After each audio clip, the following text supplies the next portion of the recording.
ज़्यादा लोग आए हैं, हजारों लोग आए हैं, गिना तो हमने नहीं है, लेकिन उम्मीद है कि लगभग 40-50 हजार लोग रहे होंगे कार्यक्रम में। ये मुझे उम्मीद है। 50,000 लोगों का धर्मांतरण बाबा की नाक के नीचे, डर नहीं लगता बुलडोजर से? देखिए, जब तक भारत में संविधान लागू है, लोकतंत्र भारत है, तो भंते सुमित्र किसी से डरने वाला नहीं है। और हमें डर लगेगा तो ये वकील साहब क्या करेंगे सुप्रीम कोर्ट में बैठ करके? ये संविधान सुप्रीम कोर्ट तक तो पहुंचने नहीं देंगे, रोड पे काम खत्म हो जाएगा ना। नहीं, ऐसे नहीं कर सकते। ये देश बहुजनों का है, हर तीसरा मकान बहुजनों का है, हर तीसरा आदमी यहाँ बहुजन है।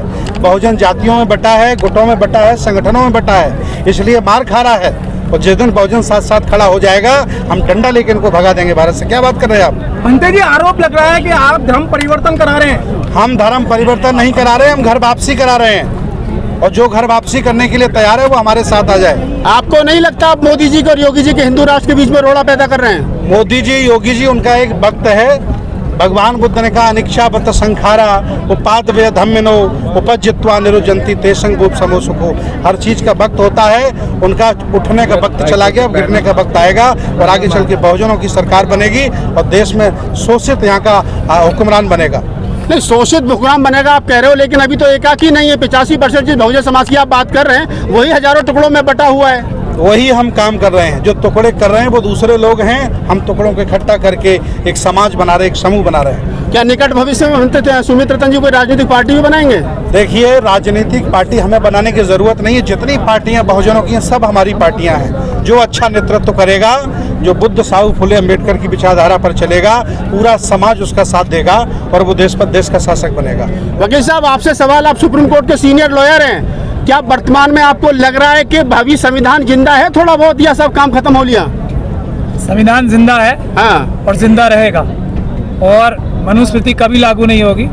मनुस्मृति लागू नहीं होगी तो मनुवाद भी खत्म होगा, अम्बेडकरवाद ही रहेगा देश में, और कुछ नहीं रहेगा।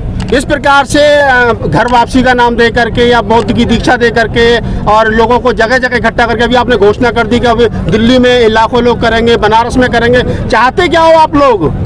भारत का संविधान लागू करना चाहते हैं। भारत का संविधान पूरी आज़ादी देता है, कोई किसी भी धर्म में जा सकता है, कोई भी धर्म अपना सकता है। तो भारत का संविधान लागू कर रहे हैं, वो हमारा फर्ज है, हर एक वकील का फर्ज है, हर एक नागरिक का फर्ज है कि भारत का संविधान पूरी तरह से लागू हो। इसीलिए सभी को आज़ादी है। मैं ये समझता हूँ ये कार्यक्रम तो और ज़्यादा होंगे, और ये इस वजह से हो रहे हैं कि लोगों को सच्चाई नज़र आ रही है, बुद्ध धर्म की ताकत नज़र आ रही है। एक बार फिर लोग जा रहे हैं, जो बहका लिए गए थे वो वापस जा रहे हैं। इसमें किसी को क्यों परेशानी है? वकील साहब, जिस तरीके से अगर वापसी की बात कर रहे हैं तो उन पर आए दिन FIR हो रही है। गाजियाबाद जो मनुवादी मानसिकता के हैं, भारत के संविधान के खिलाफ जाके कोई प्रधानमंत्री हो या चीफ मिनिस्टर हो, अगर इतनी सी भी कार्रवाई करेगा तो उसको जेल में भिजवाने का काम हम अम्बेडकरवादी वकील करेंगे।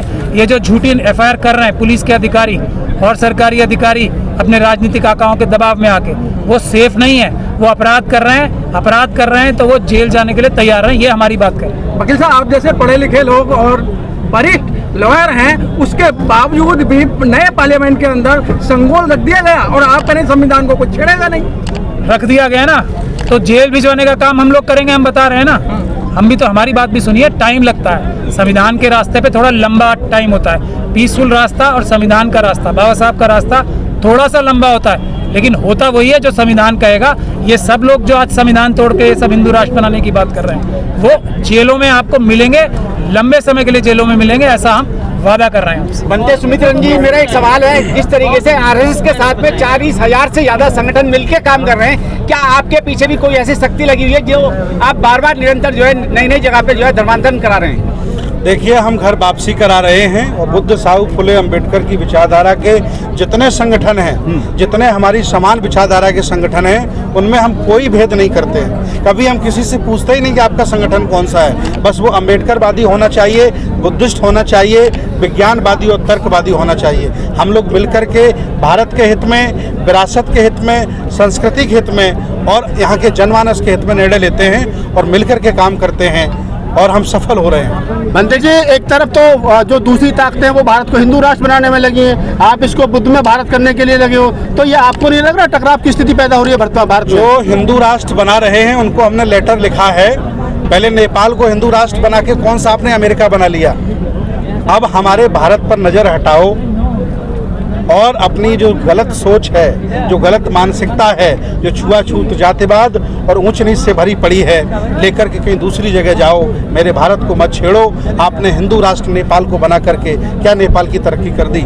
आज नेपाल लगभग 100 देशों से भी पीछे चल रहा है। नेपाल था ना हिंदू राष्ट्र। भीमराव जी, आपसे एक सवाल है। आप महाराष्ट्र से चल करके आए हैं, बाबा साहब का बिलेट है। आपको नहीं लगता कि आपको महाराष्ट्र में काम करने की जरूरत है? उत्तर प्रदेश में तो ऑलरेडी बहुत सारे लोग काम कर रहे हैं।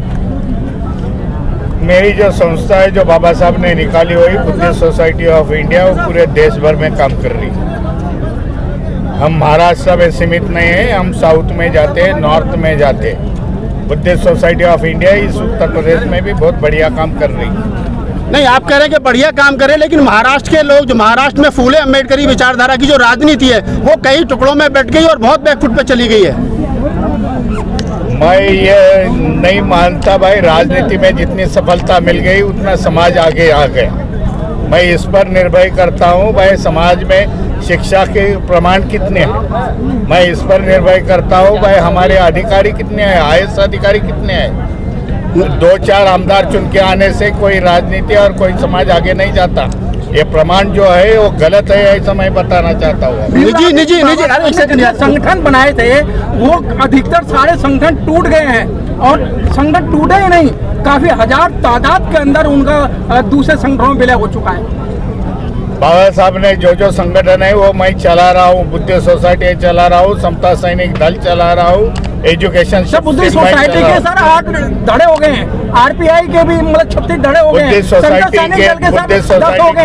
बुद्धिस्ट सोसाइटी के 3 ग्रुप थे, हम लोग तीनों भाई इकट्ठा। अभी आप ही के परिवार में आपस में डिस्प्यूट चल रहा है। राजरत्न अम्बेडकर जी कहते हैं कि वो राष्ट्रीय अध्यक्ष हैं, इधर आप कहते हैं हम राष्ट्रीय अध्यक्ष हैं। कैसे माना है? समाज को तो आप ही, बाबा साहब ने कहा था संगठित रहिए, तो आप ही संगठित नहीं है। जो अध्यक्ष मानेगा तो उसको तुम्हारा सवाल पूछने का भाई कायदे से ये अध्यक्ष है तो कोर्ट का कॉपी दिखा दो, ये आपके पास उपलब्धि है भाई, वो मांग लो। चलिए, धन्यवाद। बंदे जी, अगले पड़ाव को देखा जाए, जो आपने घोषणा की है, कितने लोगों को फिर जमानत कराएंगे बंदे जी?